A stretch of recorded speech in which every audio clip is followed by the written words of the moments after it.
اختار أكلة، والأكلة اللي هتختارها ليك قدامها وهتاكلها ليك قدامها 5 مليون جنيه.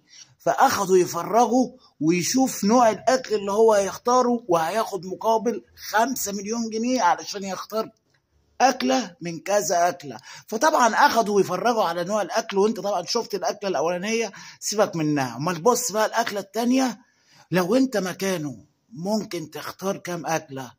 او اكلة واحدة بس تاكلها وتاخد مكانها 5 مليون جنيه. بس قبل ما تقول لازم تتفرج على كل نوع الاكلات اللي موجودة اللي صاحبه فرجوا عليها، علشان هو بس يختار منها اكلة واحدة بس. وفضل يلففوا وياخدوا مطاعم وياخدوا اماكن كده واشكال اكل غريبة جدا، لازم يختار منها اكلة واحدة بس. اتفرج. وانا بصراحة يعني مش عارف اكترية انواع الاكل، بس الاكلة الاولانية اللي ظهرت في اول الفيديو طبعا معروف شكلها. المهم خلينا نشوف بس الراجل ده هيختار ايه وهياخد مكانه 5 مليون، وكل بلد على حسب عملتها.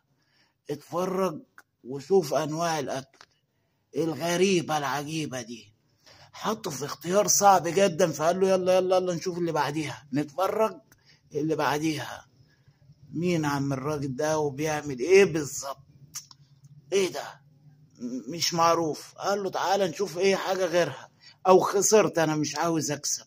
معقول الكلام ده؟